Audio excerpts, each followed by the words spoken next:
Hey Nash, what should we make? Something fancy. How about a beef Wellington to go with that sauce you made? But see if you can make it a little white trash. All right, let's make a white trash beef Wellington.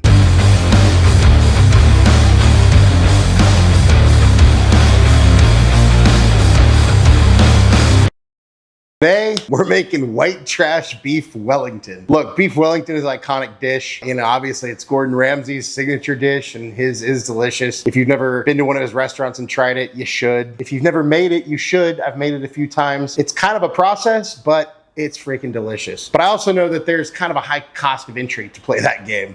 You know, just the Chateaubriand alone, just to get started, you're looking at probably $100 piece of meat. So I thought, hey, there's gotta be a way to make something similar that doesn't cost an arm and a leg. Or if you wanna make beef Wellington for some sort of event or dinner or special whatever, it might be kind of cool to have a way to kind of practice a little bit so you're not taking your first stab and maybe messing up $100 piece of meat. So with that being said, basically we're gonna make kind of a, and I know I'm not the first one to do it, but kind of a meatloaf Wellington. I'm gonna kind of keep everything true to form except for the meat. We're gonna obviously make it out of ground beef, and then we're gonna do the whole duxelle with the puff pastry and all that prosciutto and all that good stuff. So without further ado, let's go. So for starters, we got the beef. So this is some, normally I would use like 80-20, but I want to go with something a little bit more lean just because as this cooks with the puff pastry and everything, if it's got too much kind of juice and fat, that might make it too moist. So then we're going with some grass-fed ground beef, 85-15. So we're not too far off. So we're just gonna kind of,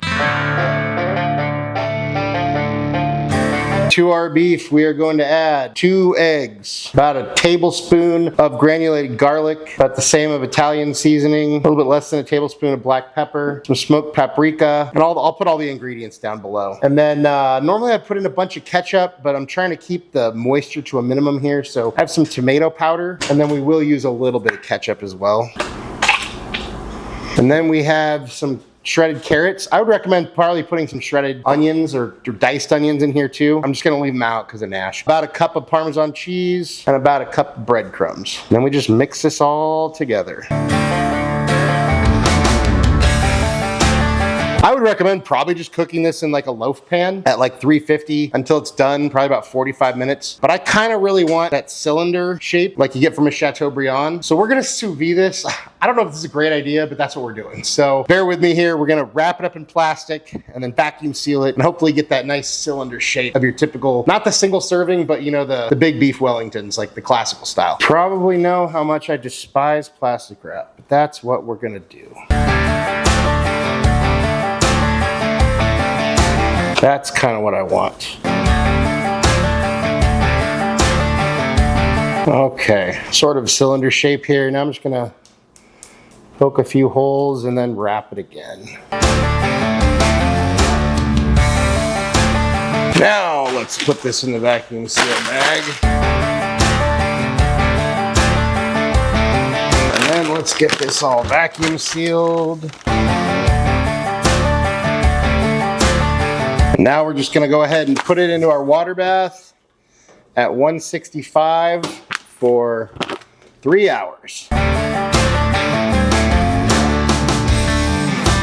Well, our beef, I don't know, I'm using air finger quotes. It's real beef, it's just not a Chateaubriand. While our meat is cooking, we're gonna make our duxelles. So that's the, if you're not familiar with a Wellington, you got your puff pastry on the outside, and then that's lined with a layer of prosciutto or Parma ham. I'm not entirely sure what Parma ham is, but that's what Gordon Ramsay talks about. Prosciutto, that's what we're using. And then you have a layer of duxelle. I think that's how you pronounce it. I'm not entirely sure. But what that is essentially a mushroom paste, and then that goes into the beef. So we got beef, duxelle, Parma ham, prosciutto, puff pastry. There is another layer that has something to do with eggs. We're not gonna, egg crepe kind of a layer. We're not gonna do that. So anyways, let's get to it. We got our mushrooms. These are creminis or baby bellas. They're just little portobellas. So we're gonna take these, and then we have some dried porcinis. So we're gonna turn the dried porcinis into a powder. We're gonna add that to this mix, but let's go. So we got our little food processor here. Now you could add some onion to this too, like a quarter to a half of an onion. Again, I'm just leaving the onions out because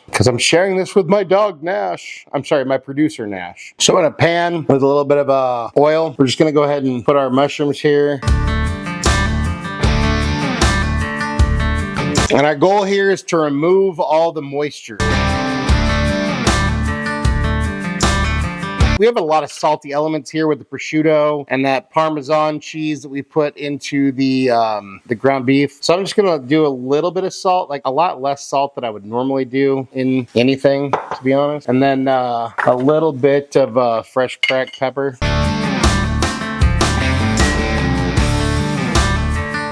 When you've gotten rid of all the moisture and you're essentially left with a mushroom paste that's kind of like this consistency,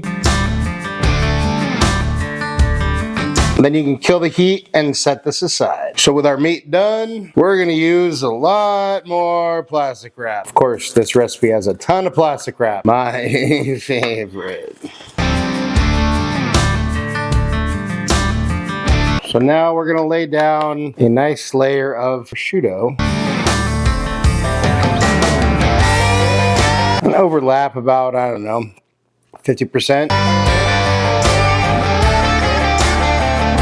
And then to this, we add our duxelles. We just want to try to spread this out as much as we can from edge to edge on this prosciutto. And then we place this guy. I'm going to put a little bit of Dijon on here just to sort of help as a binder. So now we're going to take this plastic wrap, roll this up. We're gonna roll this up nice and tight. And then throw this in the fridge for about a half an hour. Okay, now with our puff pastry that I've rolled out a little bit, you want to thin it out a little bit from the package. Then we're gonna take this guy, put him right there, and then we're just going to roll this the same way we did before, and we're just gonna put a little bit of egg wash on this guy. Cut this extra.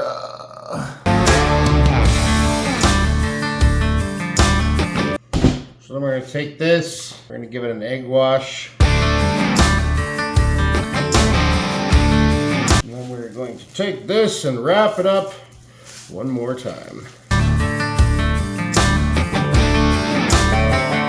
Then you want to throw that in the fridge for another 15 minutes. We're almost there, promise. With another 15 or so minutes gone by and you've thoroughly made a mess of your entire kitchen with flour and whatnot, then we go ahead and take another piece of puff pastry and this little thing. Now you don't have to do this. This step is totally optional. But what we're gonna do here, now this is just gonna cut it into that sort of lattice sort of. So then we take that and, well, take a little nice.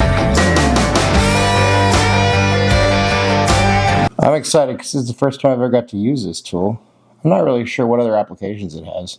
I guess anything you want to put a lattice, maybe a pie, I don't know. Make sure to preheat your oven to 400. If you want it to look pretty, an alternative to this nonsense would be just score some pretty designs on your puff pastry. It'll look fine. But now I'm committed. So this is what we're doing. And that's what we're looking for. Now this is what we have. Now we give it one more brush of egg wash. And the final step, we throw it in the oven for about 45 minutes. But keep an eye on it. It was a lot of work, but here is our beautiful white trash beef Wellington. Ain't it pretty?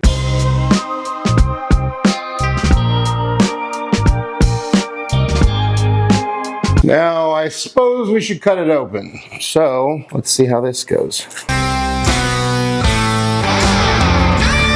Oh, look at that. That looks good, actually. And there was our beautiful little slice of Wellington. We made a little bit of this demi-glace sauce. It's this sauce that I followed Gordon Ramsay's recipe. I'll put a link to that video down below, but here we go. And I guess it's time for a bite. All right, cheers. Okay, so it's not a beef Wellington, but the flavors are amazing. It was cheap.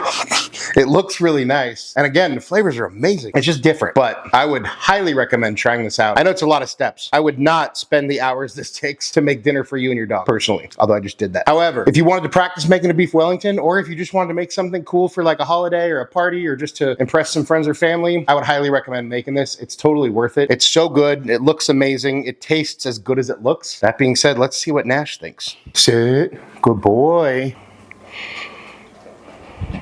Oh, it's good, huh? That's good. Would highly recommend giving this a try. That being said, thank you for watching. Nash approves, I approve. I mean, shoot. For basically a fancy meatloaf, 10 out of 10 would highly recommend. It's awesome and so good. Such a good depth of flavor. Also, check out the video below for that Gordon Ramsay's demi-glace sauce. It's freaking fantastic. Thank you for watching. Really appreciate that. You could take a second, like, subscribe, and share the show. I'd really appreciate it. It would help us out. If you want notifications every time we drop a new video, hit that notification bell. And hey, just remember, cook more, eat better, embrace the chaos. Until next time, peace.